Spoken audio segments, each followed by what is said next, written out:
Good morning, everyone. We are the Group 7, and we are going to tackle about social and political issues in children and adolescent literature. Next slide, 7. A call for or against censorship. Considering the critical role of literature as a resource of children and young adults' learning, its influence in developing the reader's concept and understanding of the world.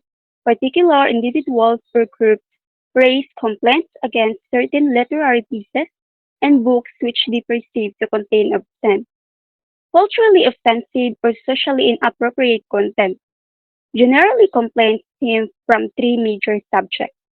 First, religion. Next, politics. Third, sexual content by Jenkins 2011.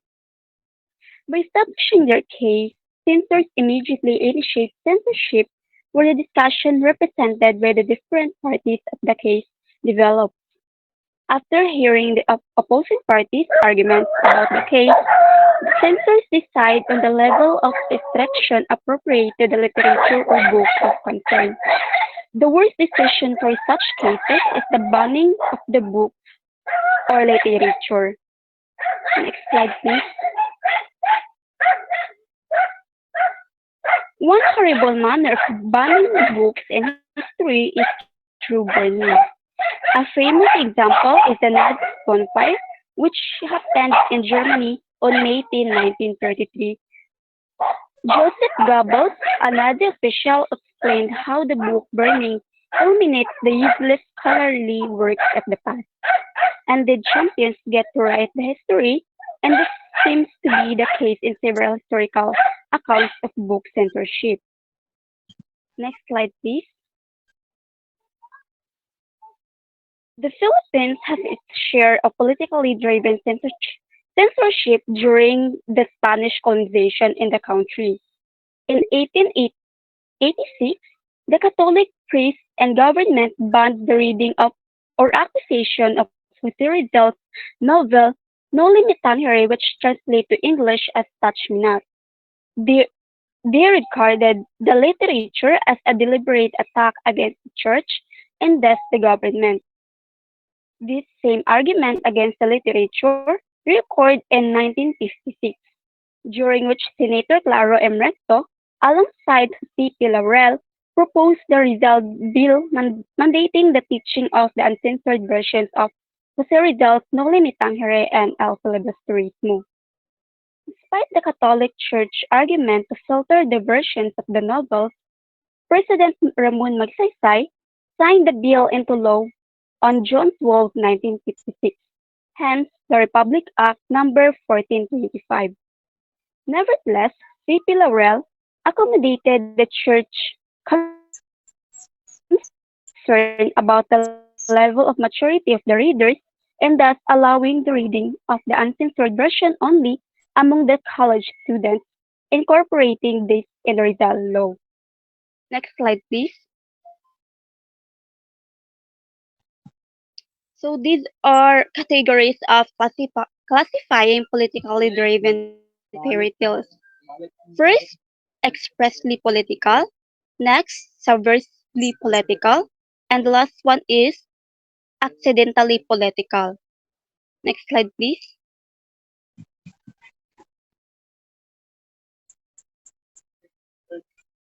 George Orwell's famous work Animal Farm falls under the first category, which is expressly political. For even as it uses animals in the farm to illustrate the picture of the Russian Revolution, the plot and theme of the story typically present a political issue.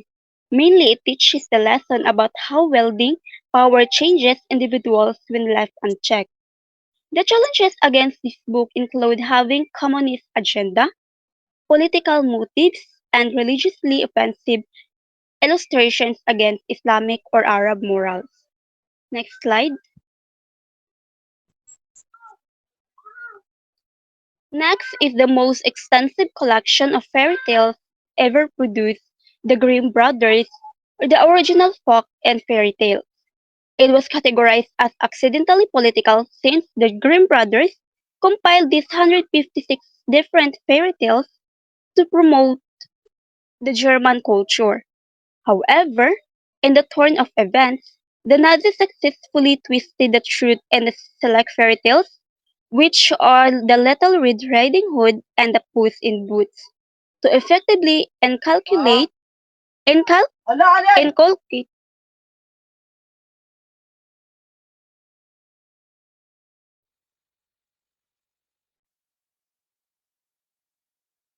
inculcate an anti-Semitic campaign. The challenges against the book consist of the concern about its violent and abusive portrayals of adults. Next slide, please. And the last one is The Emperor's New Clothes by Hans Christian Andersen. It is classified under the scope of the subversively political category. Its illustration of the luxurious vanity practiced by leaders and the incapability of the advisors at pointing this out, eventually leading everything downhill, is creative and light. It is evident in some instances that the authors indeed observe political issues in a very creative manner, and that there are also times that these authors do not intend to include any political issues or agenda. However, authorities or groups tend to manipulate the content to use it for political reasons. Next slide, please.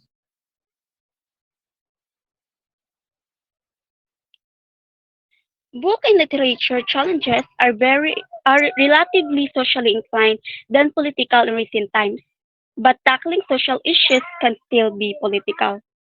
Next slide, please. Challenge children and adolescent literary works illustrate the existing social constructs of a political community, such as gender, race, and sexuality. However, some individuals or groups find this disturbing or offensive.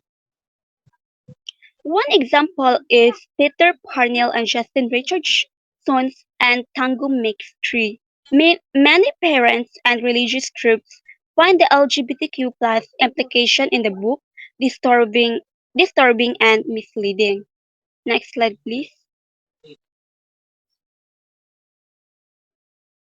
Slide. So another highly challenged book in 1990s is The Catcher in the Rye by Jerome David Salinger. Next slide, please. It is challenged for several reasons. First, obscenity, specifically on the topics of sexual abuse and vulgarity. Next is demonstration of rebellion of youth. Third is sabotage of family values. And the last one is promotion of vices. Next slide, please.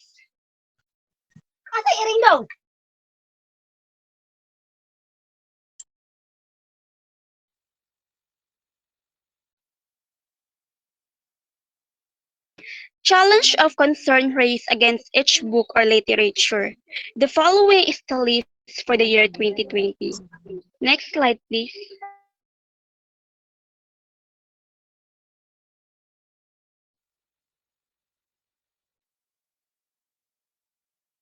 First, George by Alex Ginu. Challenge banned and restricted for LGBTQIA plus content, conflicting with a religious viewpoint and not reflecting the values of our community. Next slide, please.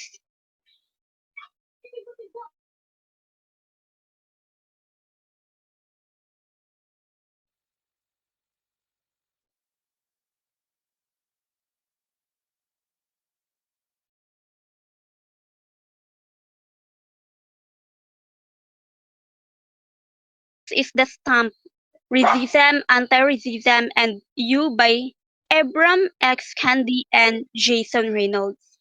It is banned and challenged because of the author's public statements and because of claims that the book contains selective storytelling incidents and does not encourage explicit sexual content.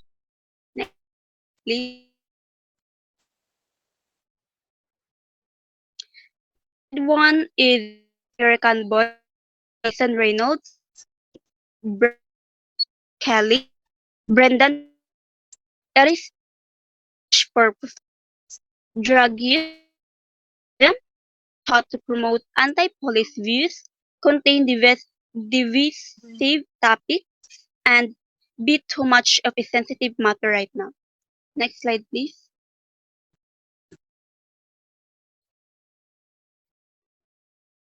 The fourth one is the Speak by Laurie Halse Anderson.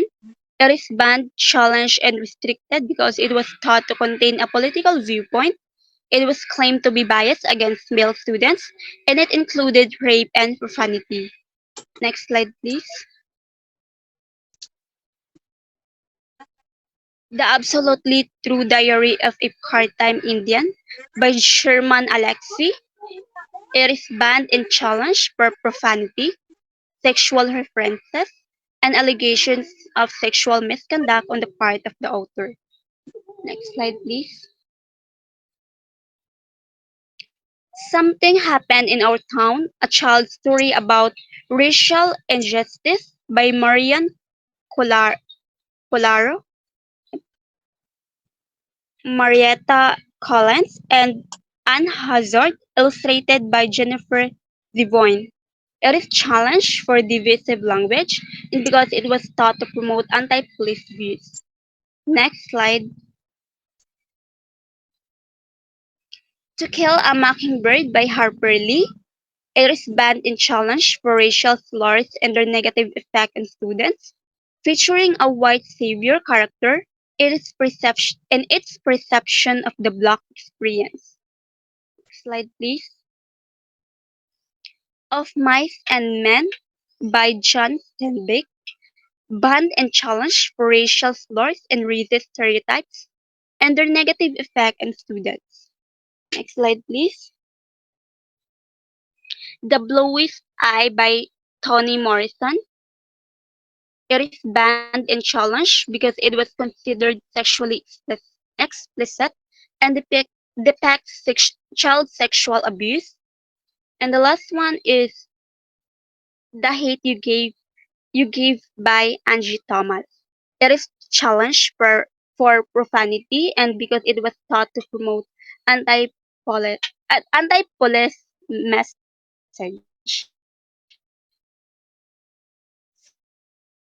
There's it from Miss. So, good day again, everyone. I am Hannah Jane B. Dalgo, and now we will proceed to political correctness. So, what is political correctness? Next slide, please. So, political correctness or PC refers to a language used with minimal or no offense to any political issues, especially concerns related to sex and race. So basically, political correctness or PC is about using language and behavior that is respectful and avoids offending people, especially regarding their race, gender, or other personal characteristics. It means being considerate of others' feelings and differences. In the ideal sense, political correctness can be seen as a form of censorship because it involves choosing words and actions carefully to avoid offending others. The next one is the Sapir-Whorf theory. Next slide, please. So the Sapir-Whorf theory points out how language affects people's perception of reality. Thus, gender-biased words encourage gender bias. So the Sapir-Whorf theory suggests that language shapes how people see and understand the world. It means that using gender-biased words can influence people to think in gender-biased ways. Next slide, please. So, semantics As we all know, semantics is the study of language meaning. So, semantics is part of political correctness because the meaning of words affects how people feel and think. Using respectful and inclusive words helps avoid offending others and promote fairness. Next slide, please.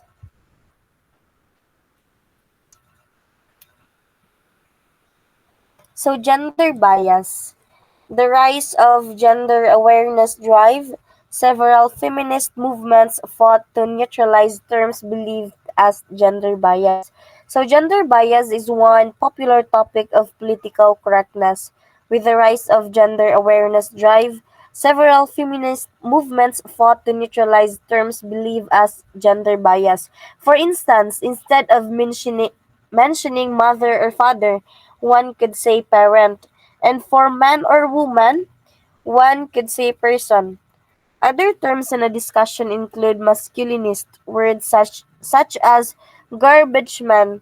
So the term garbage man is now transformed into sanitation worker, while fireman is a firefighter. So next slide please.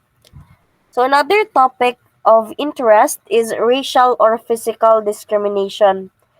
It means treating people unfairly based on their race or physical appearance. Recently, there have been cases of people feeling offended about another person's circumstances. As an example from his 1995 article about political incorrectness, Kinsler pointed out that a person like Rumpelstiltskin's fictitious character is a vertically challenged individual, not otherwise. To call someone short is harsh and offensive, though addressing short people as vertically challenged does not change the truth that both words pertain to the same idea. Next slide, please. So that's all for my part. May I call on Miss Rapunzel Jesta for the continuation of our report? So, good morning, everyone. My name is Rapunzel Biesta, and today we are going to our next topic is all about conclusion. Teachers make learners understand, not ignorant. Literature reflects reality from the author's perspectives, and the reality we live in is not perfect itself.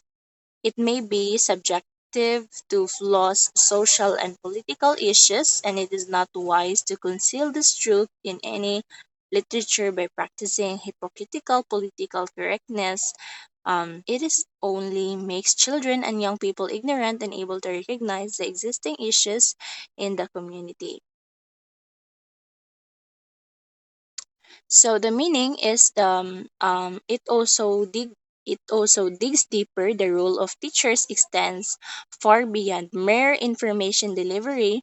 They are instrumental in shaping critical thinkings who can navigate the complexities of society.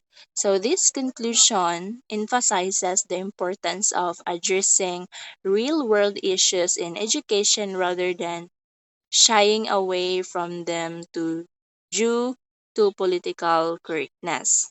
So it is especially true in the present generation with the ever developing technology where information is only a click away.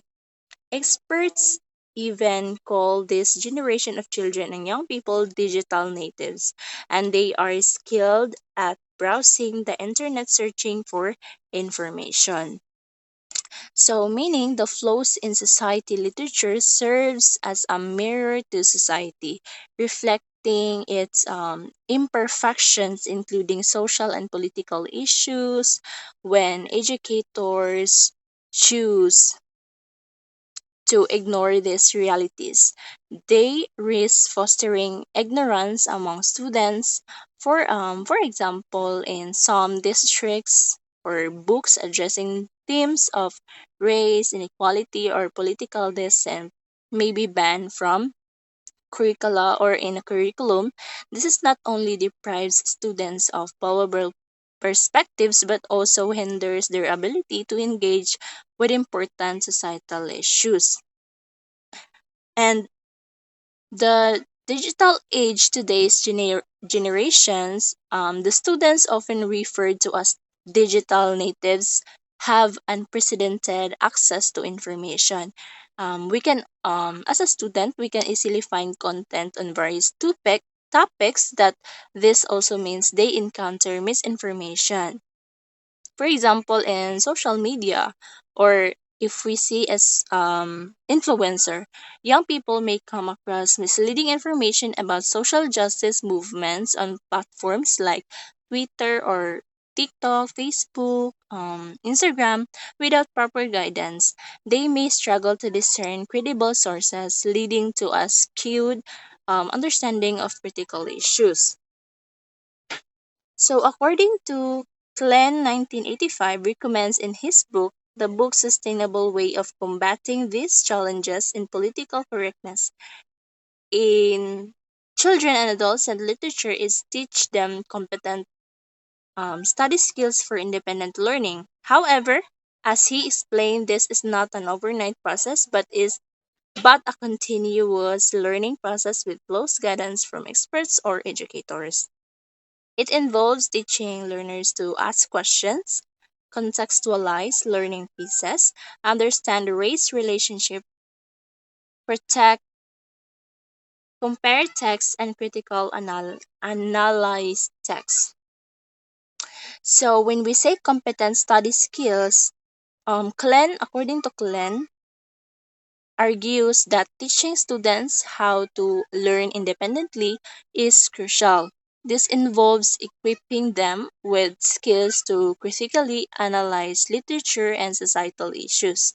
So, for example, a teacher might assign a project where students compare two novels, one depicting a historical event and another contemporary issues. So, this encourages students to draw connection between the past and present, fostering a deeper understanding of ongoing societal challenges. So, aside from teaching learners these valuable skills, it is also the teacher's responsibility to gather complete information about the students in the class, especially their unique backgrounds. So, meaning the process of developing these skills is ongoing and requires educators to provide consistent support. So, for example, in a classroom setting, teachers can facilitate discussions where students ask open-ended questions about a text. So, this method encourages deeper engagement and helps students learn to articulate their thoughts and analysis. When it comes to understanding unique backgrounds, it is important as teachers to gather student informations. So, the teachers must also recognize the diverse backgrounds of our students to tailor their teaching effectively. This can be achieved through by collecting information about students, backgrounds, interests, and learning styles so that the teacher can create customized learning experiences that resonate with each student. So for example, a teacher might incorporate literature from various cultures to ensure all students see themselves represented in the curriculum. Another, in building supportive environment, creating a classroom environment that values diversity and encourages open dialogue is essential. So, for example, a teacher can hold discussions that invite students to share their experiences related to themes in literature. This is not only validates their voices but also enriches the learning experience for the entire class. So, in general, teachers have a profound responsibility to guide students in understanding the complexities of their world. By addressing real issues in literature, teaching critical thinking skills, and acknowledge their unique backgrounds of their students, educators can empower the next generation to become informed, engaged citizens. Um, And also, this approach not only combats ignorance but also foster a more inclusive and aware society. The role of teachers is crucial in shaping informed and engaged learning. Instead of resorting to censorship, educators should focus on developing students' critical thinking abilities and understand of diverse perspectives. So it is important for us teachers to understand the diverse perspectives of our students. By doing so, they not only help students navigate um, complex societal issues but also prepare them to become responsible citizens or responsible students. And that's all for our report, and thank you for listening.